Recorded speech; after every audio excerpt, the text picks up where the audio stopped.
good? Yeah, it's swirling. We're good. Am I on a frame? Or are on a frame? Of course. Okay, let's call the IDA board meeting, November 21, 2024 to order. First order of business is the IDA minutes from September's meeting on the 19th. Copy of the minutes follow.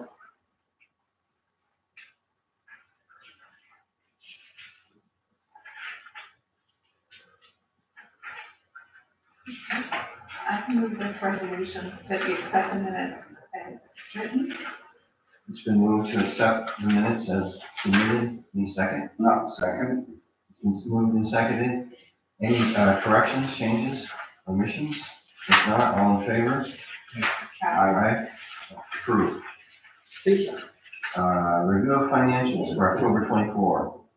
I'm going to skip over the first revenue appropriation, the spreadsheet that's made in-house, and move to the balance sheet from QuickBooks. And I'll run through them quickly, but feel free to stop me at any point. On the IDA balance sheet under assets, we've got our current assets, including our operating checking account, payroll, money market, and CDs, for a total cash of $1,224,487. Less our deferred outflows for our pension liability gives us total current assets of $1,154,215 and change.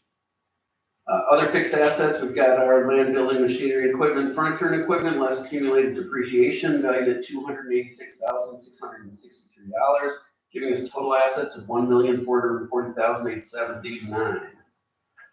Liability side, we've got accounts payable at $475, some small other current liabilities, and our pension liabilities gives us a total liabilities of $10,283 at the bottom of the page. And on the equity side, we've got our unrestricted fund balance, building maintenance fund, investment in capital assets, retained earnings, and net income. Our total equity plus liabilities equal our assets at $1,440,879. Revenue appropriation analysis on the next page. Our industrial development fees, which is at least one application fee in the closing on 99 Albany Street in Cagovia. We've got our interest income from our money market and checking. The interest income on the CD will get adjusted before the end of the year. I don't think that takes into account everything that we've earned on all of our multiple CDs. We've got a rental of real property, grants from Madison County, and our CRC contract for economic development services gives us total income of $436,100 for the year. It's our gross profit. On the expenses, we've got our payroll and wages at $148,148, and our contractual expenses at $74,979. In addition to our employee benefits, we've got total expenses of $297,398, giving us net income of $138,702 for the year. The next page, you can see the checks that we've cut throughout the month of October. Any questions on the QuickBooks or vendor expenses? If not, I'll just bring you back to the in-house spreadsheet, the first of the financials. The fifth column over, fifth column over, revenue received, $436,100, coincides with the QuickBook reports, the same on the expenditures. And on the bottom left-hand corner, cash balances shows our checking, money market, and CDs, consolidated payroll, to give us the total cash balances for the IDA, and we include in there the GFC and the CRC, just to give you a better, broader picture of all three organizations. Any questions on the financials? We have some budget modifications. We do. As you can see on that revenue appropriation analysis, if I draw you to the second to last column, we have overspent in our accounting line item. We budgeted for $12,100. We have exceeded that by $159. And also on the building maintenance, based on the painting and the carpeting, we have exceeded our anticipated budget of $25,000, which spent actually $30,582.75. So I have a budget mod request just beyond our checks to vendors. Transferring $159 from contingent, of which we budgeted $5,000 to cover the additional expenses in accounting. And also the transfer of $5,583 from our fund balance to our building maintenance line item to cover those additional costs for 40 years. If appropriate, President Rogers, I'll request a motion to accept the financials as presented in addition to the 2 budget modifications. It's been moved. Second. Been seconded. Any further discussion? Motion? If not, all in favor, say aye. Aye. Aye. Opposed? Abstained? Carried. Thank you very much. Next item, and the only minor change that I will bring to your attention is going to be in the top right corner, appropriations from Madison County. We did request a 4.5% cost of living increase, coinciding with inflationary numbers. I think it was tabled by Chairman Bargos at the last meeting, seconded by Moran. Because we weren't sure what was going to happen with the county's allocation. We didn't necessarily want to approve the budget. I have made that modification. They have put in a 3% request. It hasn't been approved, but that's what's been proposed by the treasurer's office to the full board of supervisors. And I'm not under the impression there's been any modifications from what was presented. I think they go through that process, especially with Mark Simone down, to make sure that what's being asked is what will probably make it through. So though not guaranteed, I have made that adjustment to reflect a 3%, and the coinciding came from the other reserves. That's up approximately $3,000 and change. I'll also just point out that because historically we don't book any anticipated income.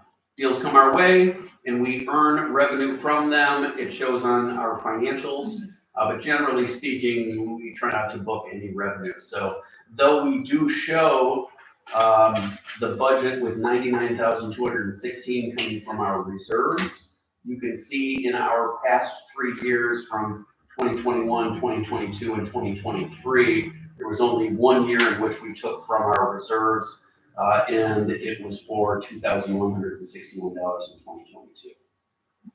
Essentially, we've had good revenues year over year from at least 1 or 2 projects, which has helped to prop up our financials. But from a budgeting perspective, we don't ink anything on anticipated revenues from projects. Happy to answer any questions on the budget, but I would love to have this completed before the year's through. This will be our last meeting of the year. Our next meeting will be in January. So would you like a motion to approve the budget for 2025? I would. You haven't made that motion. No. Unless you were gonna do it. No, Okay, Your financial. She asked the question, you answered it. So Motion to now, accept the budget. I can second that.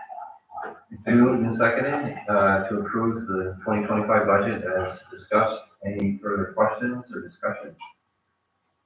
If not, all in favor, signify by saying aye. Oh, roll, yeah, we need a roll call yeah, on that? Yeah, you're right. Okay, roll call. Rogers? Aye. Potter? Durkee? Yes. Moran? Yes. Motion carried. Thank you. And 4 of us is enough.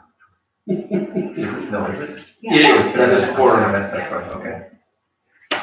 Just other financial updates. We did have a CD that came due and we have renewed that. I think we've laddered it 3 different years, between 4% and 5%.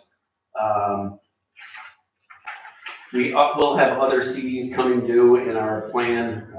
For the most part, I think we've got a 5-year laddered strategy, and we'll just be buying 5 years with the hope that we'll get the highest interest rate possible with those renewing on an annual basis. Budget mods we covered.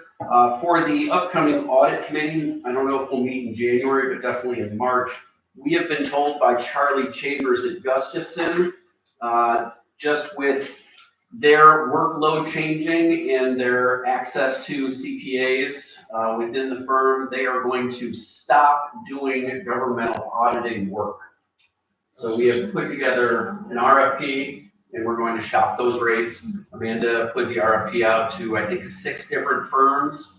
So we hope to get responses back by mid-December. We'll review them, probably share those with the audit committee, but between Amanda, Beth, Ellis, our CFO, will make the right selection to have services. We hope to lock that in for the next 3 years. We won't have to go back out. It'll be a shame to lose Charlie, but we're going to keep him for 1099 and W-2 type, just general CPA type stuff. He'll review our QuickBooks and we'll be able to submit that to the new CPAs to do the Is job. there anybody else in the county that can do it? I don't think there are. I don't think so. Dark Angelos, did we send it to them? Haven't heard back from They're the them. only Yeah. big firm. Everything else is onesie twosie. And as Beth Ellis says, public benefit corporations and IDAs in particular, where you're reporting to the Office of the State Comptroller and the Authority Budget Office, it's kind of a narrow, like there's a learning curve that it takes a firm a while to understand what it is, how we do it, and why we do it. And that there's some value in seeking out another firm that's dealt with IDAs or deals with IDAs. So we will see. Most of the suggestions came from my counterparts in the Finger Lakes area. I think they're Rochester-based firms. We just don't have a lot of options in Madison County to find anyone homegrown. That's all on my financial front.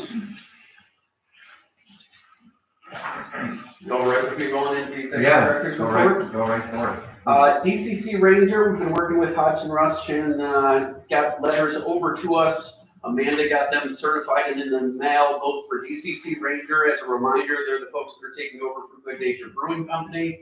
We've got a modified 5-year benefit, 50% tax break in year 1, increasing 10% year over year, so they'll pay 60% of their assessment, 70% assessment. After 5 years, they'll be on the fully on the tax rolls. Since it's a deviation, and even though it's less than what we would typically have if they would have assumed it or started a new pilot agreement, we still need to send certified deviation letters. Any responses that we hear from that, or anyone that wants to attend our January meeting, we can make an ultimate decision to finalize and go to closing on both DCC Ranger and Seneca Fields. Seneca Fields is my only other project that I have to discuss. Got a few project summaries. Only have 4. Real quick, if I could say DCC one. Yes. That matches the Myers Street. It matches. offering, so we're consistent. That is correct. Yep. Seneca Fields is a project that we've talked about it several times.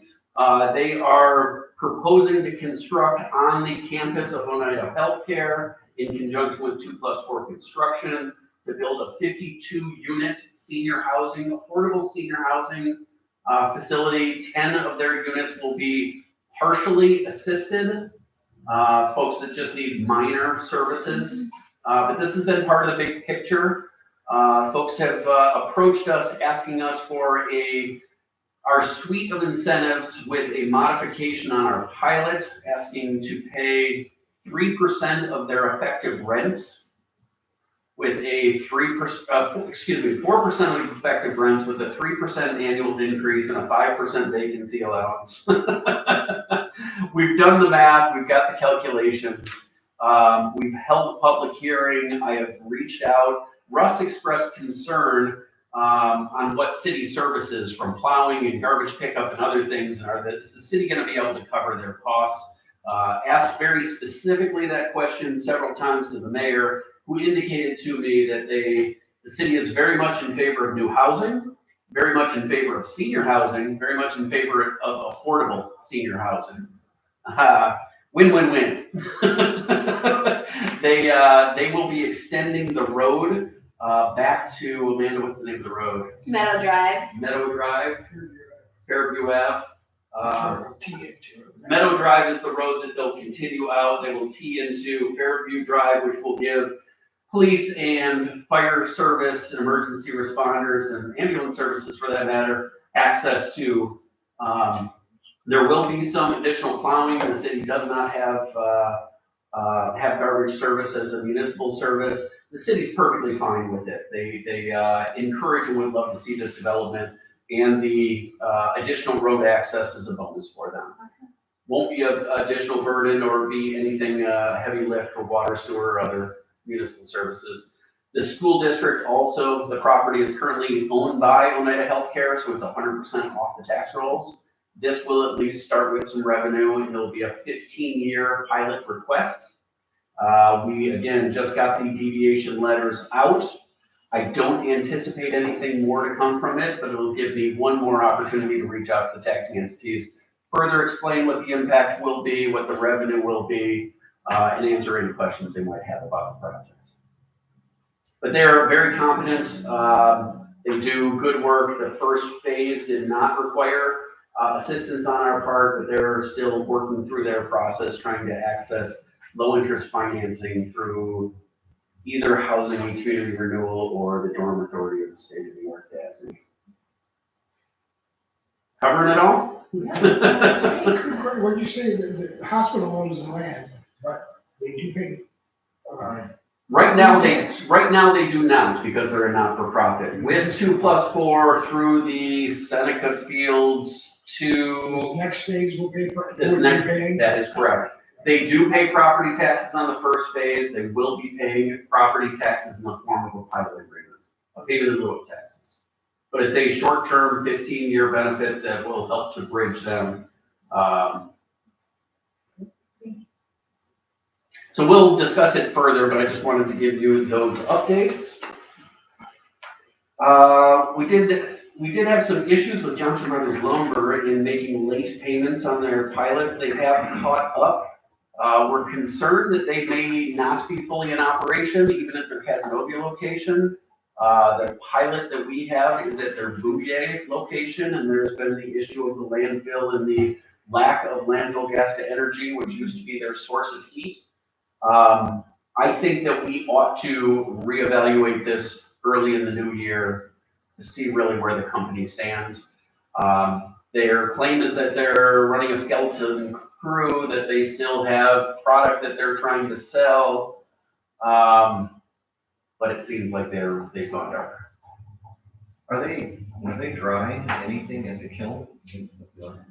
The landfill gas to energy operation was run by Waste Management. Waste Management had decided that they're not getting enough methane, that it's not worth it for them to operate the machinery. And eventually they reviewed their contract with the county, said, okay, we're gonna stop operation. The building that we built we're gonna give to the county. We're gonna pay our penalty, and we're gonna take our equipment and go home.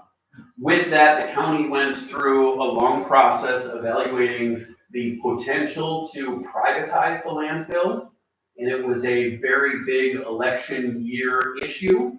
And even the officials and committee members for the landfill that were open to at least explore options, in the end decided, no, it's in the best interest of the community members and our constituents to continue to manage. It would have cut the lifespan of the landfill from 100 years to less than 25, possibly 10 or 12.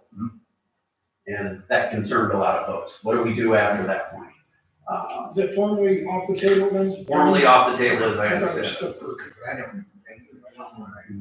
And they raised their fees to hopefully balance the budget, is that the? That is a fact. They had always prided themselves in being able to bankroll their own expansions. The next cell would be paid for based on revenue that they've received, and did an exceptional job for 20 or more years. I think back to Rocky Veronica and who's the lawyer, the big fellow from the city of Oneida, DeBatis. They were always, very adamant that they've done an exceptionally good job of managing the landfill operation. Not that it's that it's being managed differently. It's just the costs have gone up, and the expansions I think have happened a little more quickly. They haven't captured the same revenue from the landfill gas. Recycling markets have been turned upside down. I don't think that there's any money in cardboard or glass or paper or, aluminum. So things are just, it's different. But I'm under the impression the county will continue. The silver lining on that, I had a couple of prospects, one from South Korea and another from Jacksonville, Florida. The Jacksonville, Florida people that were looking at plastic to oil production have reached back out to me. They've been in touch with Jim Zecca, who might become a consultant to them to help them with a expansion in upstate New York. They've got some operational facilities, maybe in Puerto Rico and definitely in Asia. So I expect that we'll be meeting with them in the next few months, and I hope that we can continue some discussions with the town of Lincoln. So we'll have to break out our park map again. The Ag and Renewable Energy Business Park. All right, Barlow Street, again, there's been some issues with payments. We've got some correspondence going back and forth. So nothing firm on that front. I did make a formal report to the planning committee recently. The new chair was very interested in knowing what kind of statutory authority the IDA has, how we can issue pilots and what it is that our agency can do. And I think we, it got a little too technical, a little too much legalese.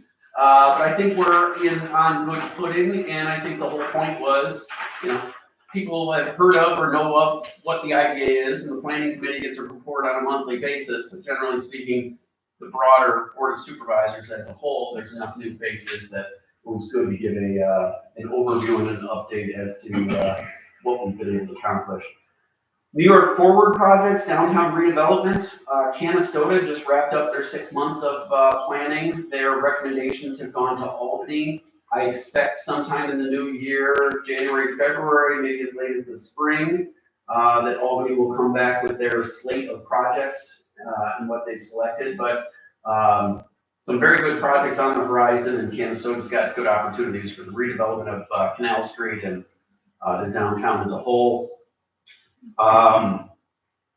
Hamilton, if anybody has been through lately, the Colgate project is coming up quickly, looks great. We have also wrapped up our first round of business assistance planning through the microenterprise grant program, $200,000. Russ Laura is serving on the committee along with Jocelyn Gavitz from the PCD, Laura Coughlin from the PCD is helping to run it. Lauren Lyons from CAPTA, myself, we brought in Steve Tornabene retired from All Seasonings Inc. So we've got, and I'm drawing a blank, Community Bank. Barb Houghton, thank you.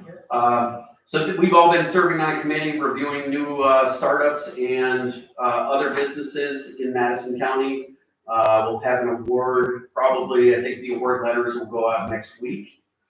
We've also wrapped up, Steve, I think you said on the business assistance part of the DRI in downtown Oneida. We expect that Canastota will also be awarded with the small business assistance program too. So all of the New York Forward or DRI programs are moving smoothly. City of Oneida. Parking lot issue for the Hotel Oneida or the Oneida.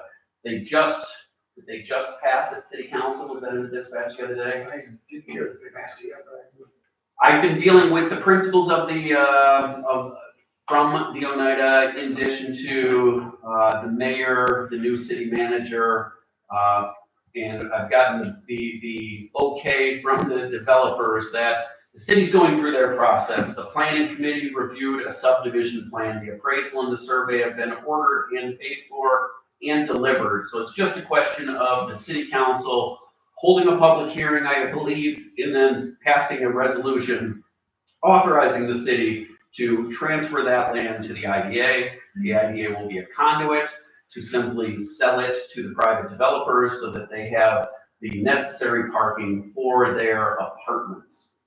The restaurant, wedding venue, people will park in the streets in the city park. And I think that'll be acceptable from the city. We will charge full market value based on the appraisal, and we'll also have the two groups. I think All Seasons is getting 4 parking spots.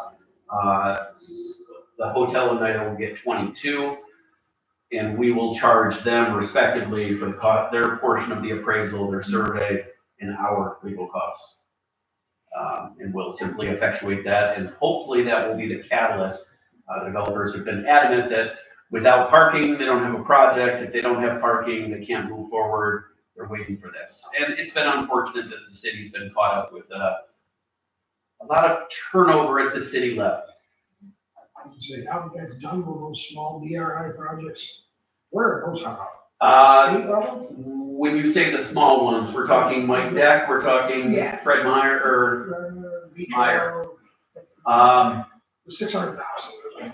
They are all moving forward. I think there's 5 projects that have been approved. Mark submitted it to the state, did the state ever approve them, or?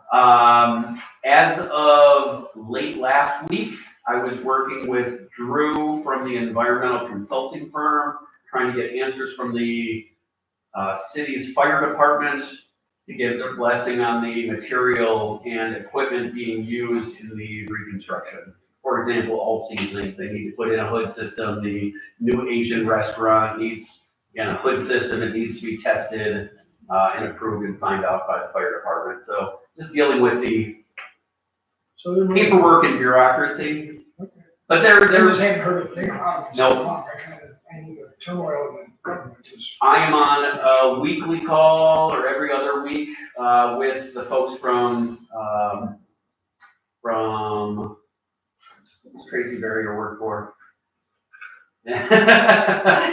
Consultants, but I off the top of my head, I don't have MRB Group, thank you.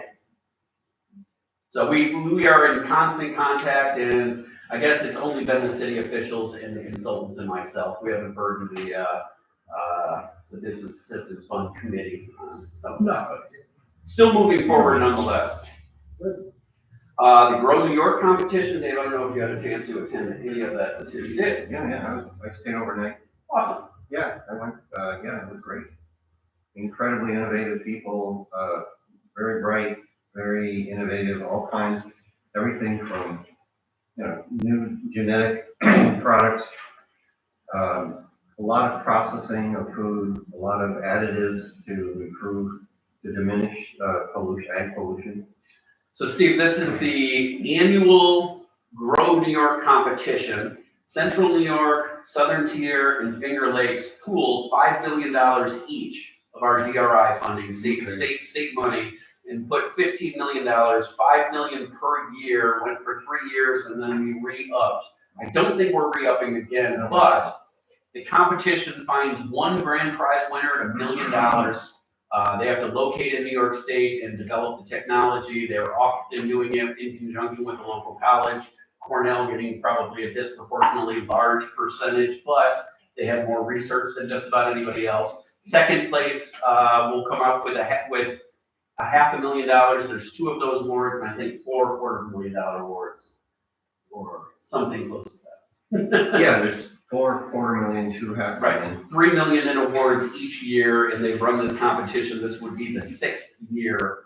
I'm sure the Southern Tier, who's benefited most, will say, we'll happily continue this year over year, but I don't know if the other regions have the appetite to continue. But it's a good competition. The companies that came out of it, we worked on leads on a handful of those folks, the top 20 finalists, and I think we'll continue to have dialogue. Yeah, for the last 4 years, 2 of the 20 mentors, judges and mentors, were Morrisville faculty, Sheila Marshman and Scott Colby. And so Scott won 3 years in a row.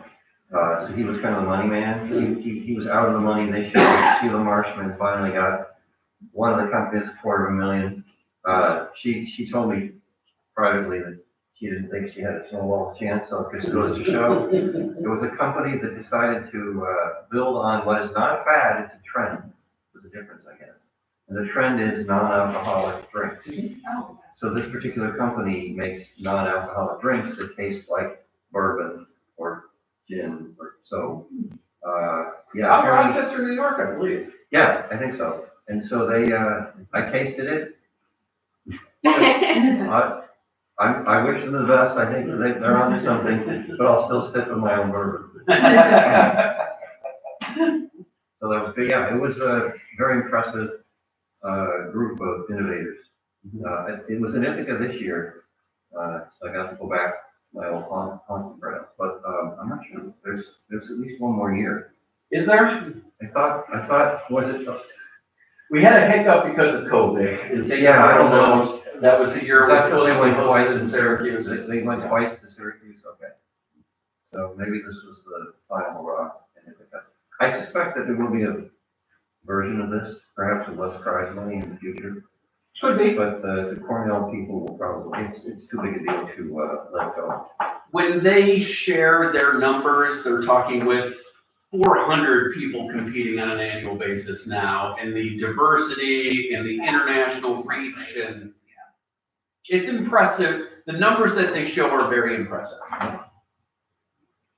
And I guess my only other update was 99 Albany Street. There is we had closed on those benefits. Hodgson Russ done an excellent job helping to push that through. The hole in the ground is slowly being developed. Yeah, I see progress. Yep. Yeah. The gas station across the street still looks the same. The plan, as I understand it, is still to raise that and turn it into a quiet park as the interim development. Oh, the Red Apple? No. Right across, on the same side of all The these. defunct gas station. Corner. Parking lot. That was there for, seems like forever. Forever. Yeah. That's the extent of my updates. Is there anything that I missed, Shannon? I'm sorry. I didn't have anything else on that. Okay. Morrisville's getting a third gas station. Oh, I know. Awesome. I got calls on that the day it was announced. Where about? Is that the Burn Dairy one? Yeah. Yeah. It's the Burnt Dairy one that's gonna have, food and so I don't know that it's the best thing. for But the me to Nelson share. Corners? There was two properties that they acquired and knocked down, so that in order to fit this facility in, as well as driving in for gas, they have very high banking with cement Which, Retaining blocks. retaining wall. which street or which, It's right on Route 20. It's sort of, in Morrisville? yeah, right in Morrisville, right on 20. If you're heading east, it's just past the pizza place and that store that changes hands all the time. It's where the church used to be, one of the churches. There's one coming to Kesnaki too, a Burn Dairy. Really? Yeah. They're really, Outrage on the yeah, local. that's remarkable. Well, yeah. Wow. A lot of money in beer and cigarettes. They're deli sandwiches. I was very They're really, really good. Yeah. Sandwiches. I mean, it's Yeah. cheaper than that. No, I'm going that way to Ithaca, so I can stop at Burn Dairy.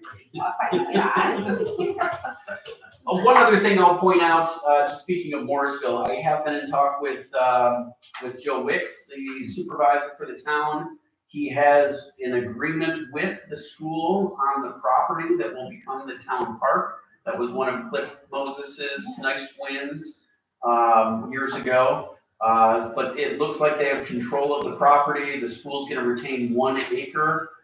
They've hired on Jocelyn Gavitt to do a bit of help. We just had meetings with the SUNY ESF about their landscape architecture program and how I think Jocelyn's going to work with the college, with I don't know, it's, I think somebody within your horticulture program about their plantings and layouts and, but that's on our horizon. And I had a conference call with Mike Madison and Joe Wicks and Scott Meyer from the county's planning department about potentially using loan funds from the Grant Facilitation Corporation or the county's revolving loan funds. Because it's a municipal project, he may come in with a request of 0 interest. I told him, propose what you would like. In my opinion, We've got a lot of money available, it's being underutilized, and we would love to see this project come together at the park. So if we need to expand beyond the typical $100,000 loan, because it's gonna be based on a grant reimbursement from the state, I'm sure we'll entertain whatever he puts forward. So just chum in the water, they say. But SUNY Morrisville also has some money set aside, they have some in Main Street. There are some community development funds. Right. As a matter of fact, we've budgeted in the CRC side. I don't know the dollar off the top of my head. 74,000 in that range. Yesterday, we opened, I saw Joe yesterday with Tom Lane, the mayor of Morrisville. We opened up at Copper Church, we opened up a Taste NY operation. So what we had in the Nelson Farms, at least on the retail side, we moved into restaurants. Oh, good. That's fantastic. So you can get all of your sauces and powder mixes and all that stuff that you could get, or at least almost all the stuff that you could get in Nelson Farms, you can now buy at Copper Church. So, yeah. And what are they doing about the commercial, loss of the commercial kitchen that people at the Nelson Farms would use? They were trying to sell it as a unit.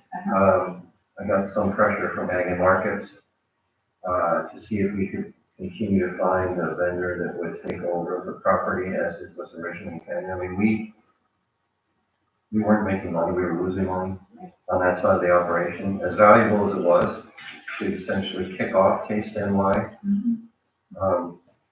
we hated to see it go, but if we can't sell it with the property, with the equipment in there, as a producer, we thought some of the vendors themselves would take over, and then we know there was one person, one producer at that site who was very interested in acquiring the property, but so far it hasn't worked And out. she's went on to purchase some of her own equipment to do processing at her own farm. And she's also found some of the other processors from Nelson Farms that are processing at her commercial kitchen in Casanova, Lavender Farm. Oh, okay, thank you. The Cody crop, Monica. Monterey. Any update on CCE, the financial report from the treasurer? Yeah. Well, we had a nice annual event, annual meeting. Cornell Crawford Extension, I said was the, I don't know what. Treasurer, and, now I'm in charge of HR too. Because they didn't want to have two committees, so we now have one finance HR committee. Anyway, yeah, it's, they're doing good things in the community. What was yeah, they've had a fair amount of turnover. It seems to be characteristic, but right now I think they have a stable workforce. They do a lot of outreach, very successful. You're talking about extension. Yeah, corporate extension. Yeah, they had a very successful open farm day in the summer. So, gonna try to do more outreach with young people, trying to recruit ultimately more people to agriculture at large. On a sort of Morrisville side of things, but also DCE. I went last week to the first annual leadership conference, youth leadership conference for agriculture. It was held at the Egg in Albany, and Ag and Markets set aside some funds to specifically recruit students to this 2-day conference, where a variety of ag-related businesses talked about career opportunities for mostly sophomores, juniors, and seniors in high school. So they were almost all 4-H or FFA. It was a great opportunity to interact with some of them. There were a few Morrisville folks there. It's good to see. In fact, the keynote speaker was somebody who was a graduate of Cornell and a graduate of Harvard Business School. And he talked about how from very inauspicious background, he was son of a single mom, lived in a very rural area in New York, Well, eventually he went to Ethiopia with a Cornell professor and negotiated the first fair trade agreement between producers in Ethiopia and Starbucks. I was gonna say, it must be Yeah, coffee. Yeah, Yeah. coffee, yeah. And so, told his story, very personal account. And I almost fell out of my chair when he said, but it all started at Morrisville. So he's assuming Morrisville Oh my alone. gosh. And he told me that he had just, last month, he was driving through and he was headed back to his family, but he detoured because he wanted to see the campus. So, yeah, there's the ones out there who are done okay. And so, yeah, I called him up. We're gonna see if he would just tell that same story to the ag students in Morrisville. So, yeah, there's Awesome. we're not sure what's gonna happen in Washington, but last week I also had a conversation with Julie Suarez, who is the associate dean at Cornell.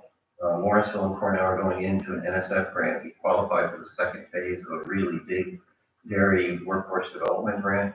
I mean, if the funds stay current, phase 2 is due in February, but it's a $160 million grant. So clearly transformational, and pleased to see that a couple weeks ago, the governor announced transformational funding of $21 million for innovation in dairy. Not Morrisville College, but other dairy farmers can apply for $50,000 grants up to, I think, a couple $100,000 to do innovation. So also at that leadership conference I mentioned, Commissioner Ball and Governor representative announced that they're forming a blue ribbon panel to study agricultural advances, technology advances in agriculture.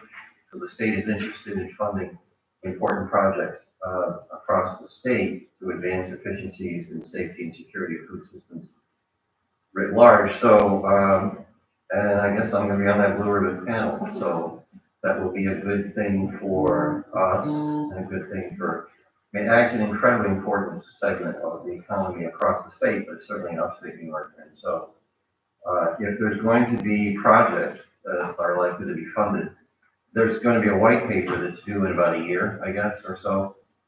That will be the basis for some of these. I can say that because it was publicly announced at the conference, and I kept thinking there would be a follow-up press release of some kind. I haven't seen that yet. So unless they change their mind, which I don't think they would, that's an exciting development for agriculture.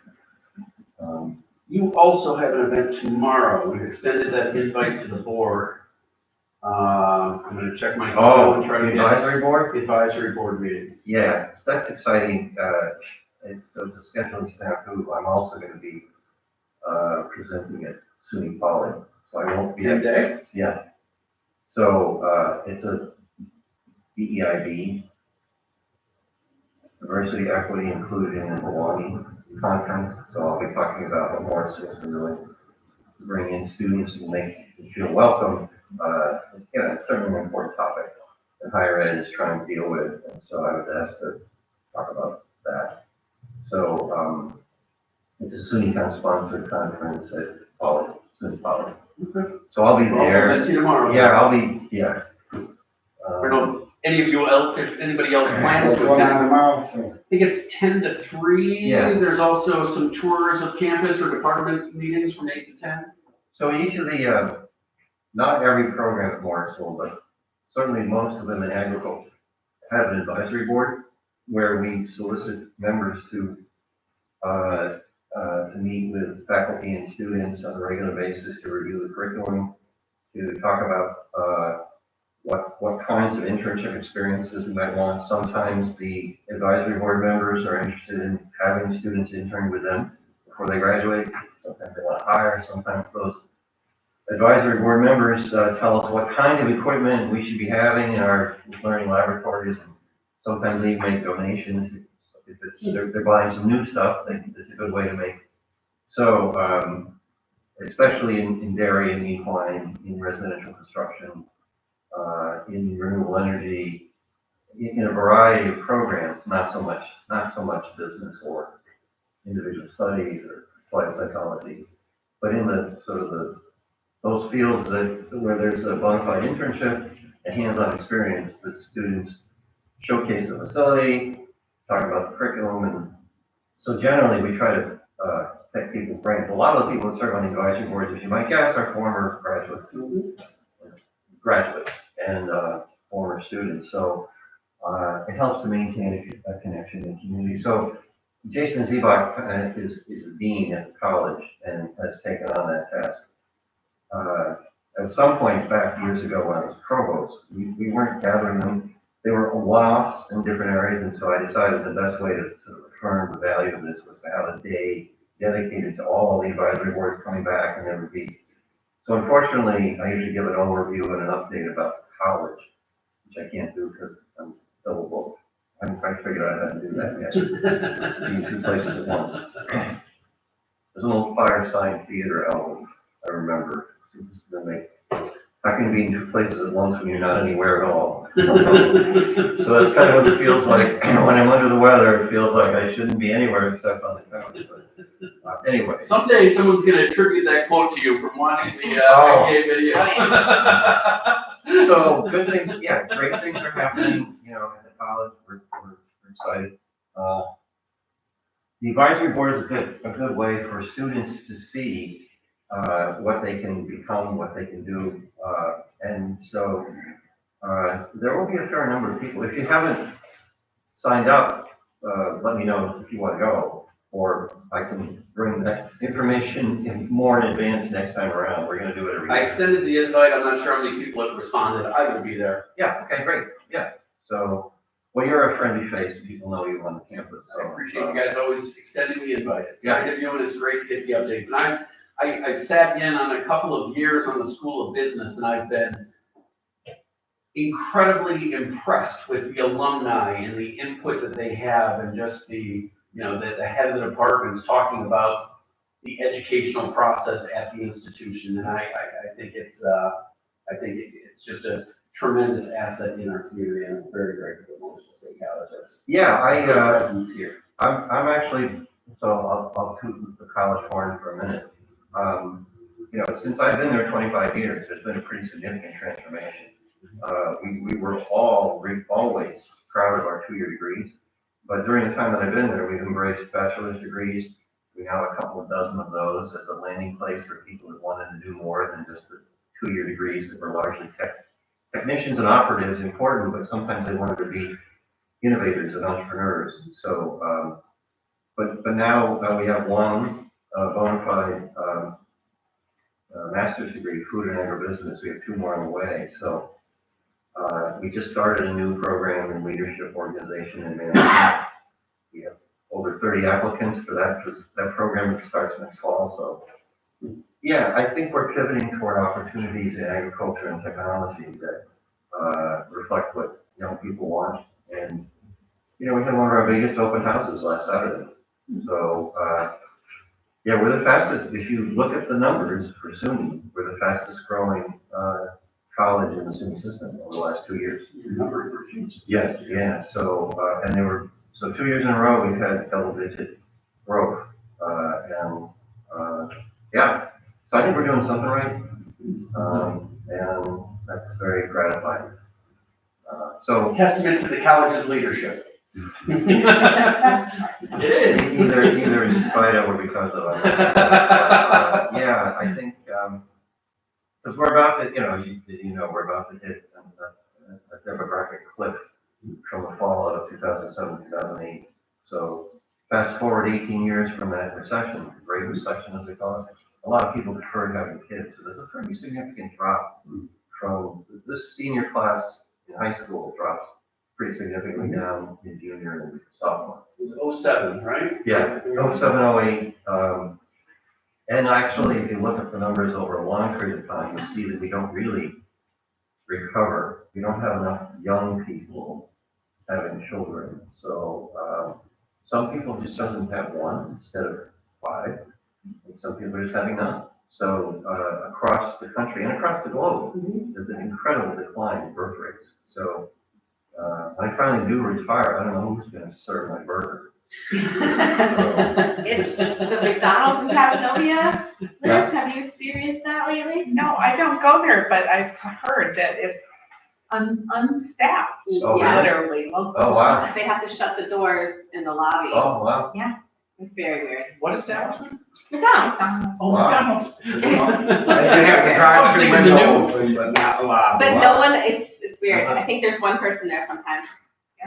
It's a sign of the time. Wow, and Burger King and Chenango's the same way it happens. Is that right? Yeah. So we're thrilled that our enrollment numbers are going up in the face of what is clearly enrollment declines at other colleges, and in some cases, real fiscal strains. I mean, you all were, Magnolia, Madai, Wells, College of St. Rose. I called her Monday about, with my counterpart in Cuba County. I heard about the news on Casanova that it sold, can we have a discussion? Yeah. So, everyone's looking for ideas and solutions and. I mean, any, and they're mostly small private liberal arts colleges that had heavy debt loads. If they're having to refinance, it's a difficult time because enrollments are down in many of the colleges and they've been discounting otherwise high tuition. So you just reach a point where you just can't make it work. And I think there are others in New York that are similar cliff. So anyway, it's good to be in the middle of Madison County, it's good to be in the middle of the state, and it's good to be growing instead of shrinking. Yeah. So that's my commercial. So I guess we did that because we had time. There is an article from the Post-Standard, anyone that hasn't seen the news on Cass College and wants to read about what insight there is in the public realm. Otherwise, we will anticipate coming back on the third Thursday of January with the caveat that there's been a request. Chris Canada, he has a standing conflict with the Albany IDA, I believe, which holds their meetings at noon on the third Thursday of the month, which is why he wasn't able to join us today, why there's been a few. And he simply said, do you think the board would be willing to consider the fourth Thursday of the month? I said, there's no reason why we won't pose the question, and if people can find it, you know, if it works for their calendars. It should work for me. Yes. I will float it by Mr. Barkos, Mr. Laura, and Mr. Sulka, and let them know that the majority could make that type of change. Yeah, just You can just start that in January. We would probably start in January. March, we always push out to the last Thursday of the month anyways, because if I have my public authority and reporting information system reports due at the end of March. So yeah, we would probably look at January, push it from the 16th, the third Thursday to the 4th, assuming that the others don't have a conflict, a standing conflict. Let Chris know. He just likes you also. We like to. Well, I wish we felt the same way, but, you know. Otherwise, go to business. No other business, entertain a motion to adjourn. So, Move, second, Second. all in favor? Hi. We're adjourned. Thank you all. Happy Thanksgiving, Merry Christmases, Happy Hanukkahs. An hour. Every time Dave runs the, Fast if I didn't give you that commercial. Oh, but Amanda, I'm gonna lean on you unless I just shut it down. Michigan or whatever, what is that? Blue ribbon panel. What now? Oh, well, there's, at the Ag Leadership Conference